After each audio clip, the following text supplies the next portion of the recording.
बिस्मिल्लाहिर्रहमानिर्रहीम। The blank page official में आपको खुशामदीद कहते हैं। अगर आप नए हैं इस चैनल पर तो सब्सक्राइब ज़रूर करिएगा और बेल आइकन को प्रेस करना ना भूलिएगा।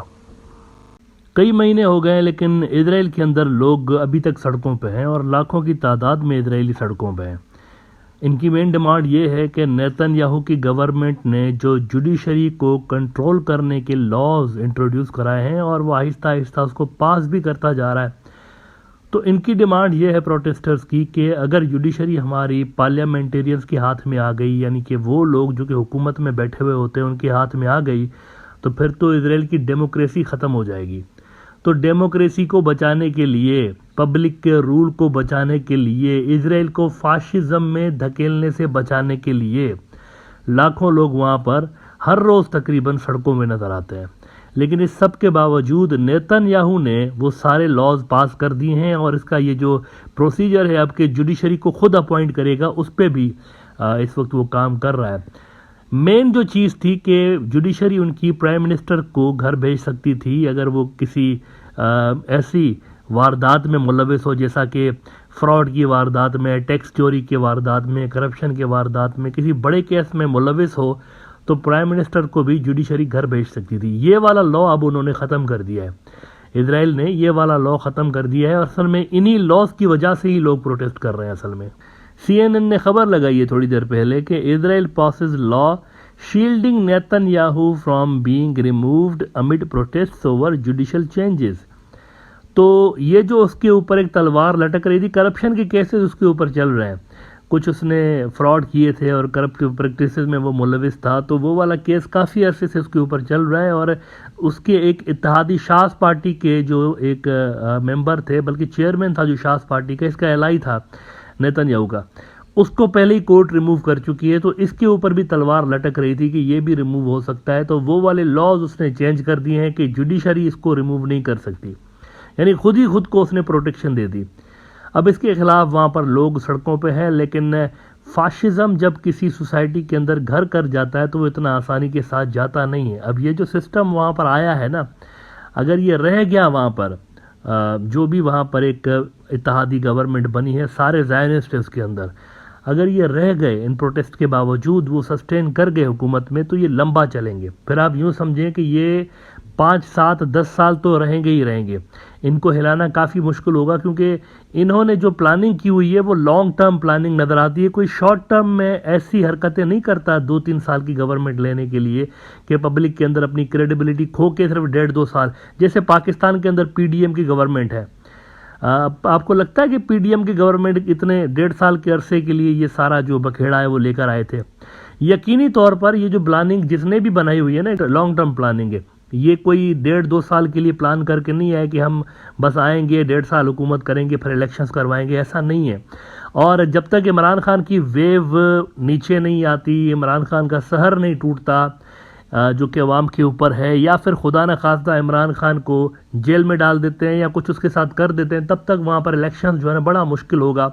लेकिन वहाँ पर एक पॉजिटिव चीज़ पाकिस्तान के अंदर भी ये है कि जुडिशरी स्ट्रॉन्ग है वहाँ की, और वहाँ जुडिशरी अगर स्टैंड लेती है तो फिर PDM के लिए बहुत ज़्यादा मुश्किलात क्रिएट हो जाएंगी। पाकिस्तान की जुडिशरी के अंदर बहुत ज़्यादा होप्स है लोगों के अंदर, लेकिन यहाँ पे क्या हो रहा है इजराइल में, जुडिशरी ही धपड़दूस हो गई है। और ये फिर यूँ समझे कि ना सिर्फ डेमोक्रेसी बल्कि इजराइल के वजूद के लिए मेरे ख्याल से एक बहुत बड़ा ख़तरा है। वहाँ पर सिविल वॉर पैदा हो सकती है। अभी से ही वहाँ पर मार धाड़ क्रैकडाउन शुरू हो गए हैं। कोई 100 से ज़्यादा लोग जो है पिछले कुछ दिनों के अंदर, जो इजराइलियाँ, ये मैं फ़लस्तीनी की बात नहीं कर रहा हूँ, 100 से ज़्यादा ज्यूइश लोग जो हैं उनको पकड़ के और जेल में डाला जा चुका है। मीनवाइल साउथ एशिया का एक और बड़ा मुल्क फाशिज्म की तरफ जा रहा है, बल्कि जा चुका है already, and that is India.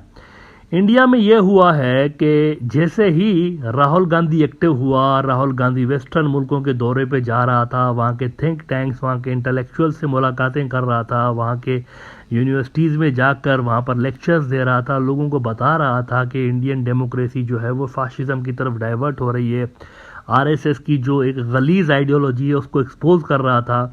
तो वहाँ से वापस आते ही इसको एक फेक केस के अंदर, एक बोने किस्म के केस के अंदर डिस्क्वालीफाई कर दिया गया है पार्लियामेंट से। अच्छा, एक तो होता है ना कि आप किसी प्रॉपर कोई केस हो बंदे के खिलाफ तो आप उसको फिर डिस्क्वालीफाई करें, लेकिन केस देखें जरा आप, केस कौन सा है उसके खिलाफ जिसपे उसको डिस्क्वालीफाई किया गया है। मिंट कह रहा है कि Rahul Gandhi disqualified by parliament after conviction in Modi surname case. एक इलेक्शन मुहिम के दौरान उसने कहा था कि ये जो मोदी होते हैं वही क्यों इस तरह से गड़बड़ कर रहे होते हैं, तो उस पे उसको डिस्क्वालीफाई कर दिया गया है कि मोदी बरादरी की आपने इंसल्ट की है। तो मोदी साहब को गुस्सा आ गया, पता नहीं क्या हुआ, या मोदी बरादरी का प्रेशर आ गया उनके ऊपर कि गैर कानूनी तौर पर पहले सूरत की एक अदालत के जरिए उनको डिस्क्वालीफाई करवाया जाता है, उनको सज़ा दिलवाई जाती है, फिर उसके 24 घंटे के अंदर अंदर इनको इस तरह से डिस्क्वालीफाई किया जाता है।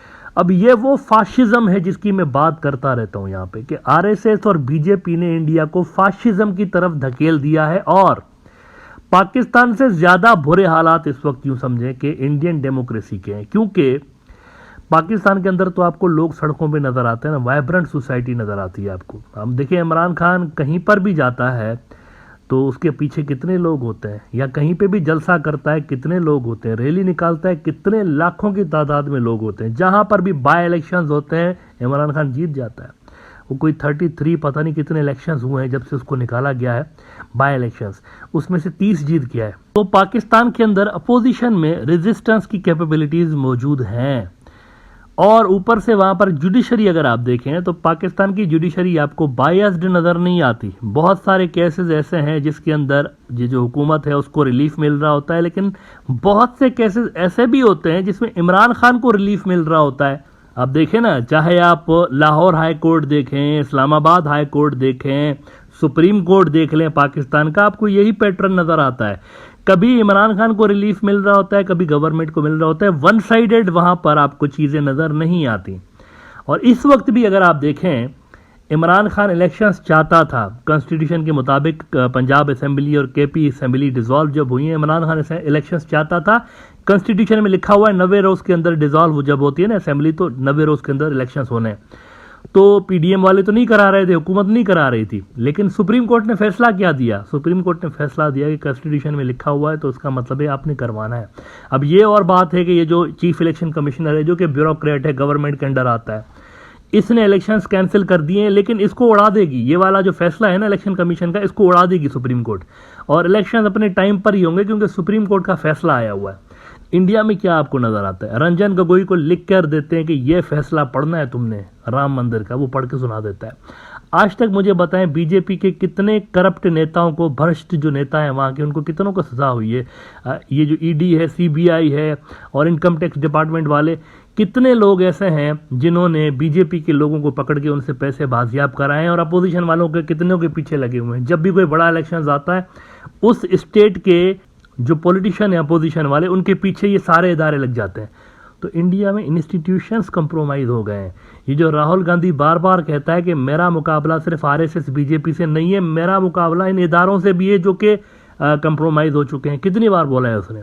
तो वहां पर नेशनल लेवल पर रेजिस्टेंस आपको सिर्फ कांग्रेस के अंदर नजर आ रही है, लेकिन कांग्रेस के अंदर अभी तक उतना दमखम नहीं है कि वो नेशनल स्टेज पे इनको चैलेंज कर सके। तो इंडिया में ज्यादा बड़ा प्रॉब्लम है। अब देखते हैं कि इसके आगे कांग्रेस पार्टी किस तरह से इसको फेस करती है। उनके लिए भी प्रॉब्लम्स बढ़ने वाले हैं, और उनकी जो टॉप की जो लोग हैं उनके खिलाफ भी प्रॉब्लम्स बढ़ने वाले हैं, क्योंकि बीजेपी आरएसएस अब खुल के ये डिसाइड उन्होंने कर लिया है कि इन्होंने क्रश करना है अपोजिशन पार्टीज को, और इंडिया को बिना अपोजिशन के एक मुल्क बनाना है। प्रॉपर तरीके से वो इंडिया को फाशिज्म की तरफ लेकर जा रहे हैं।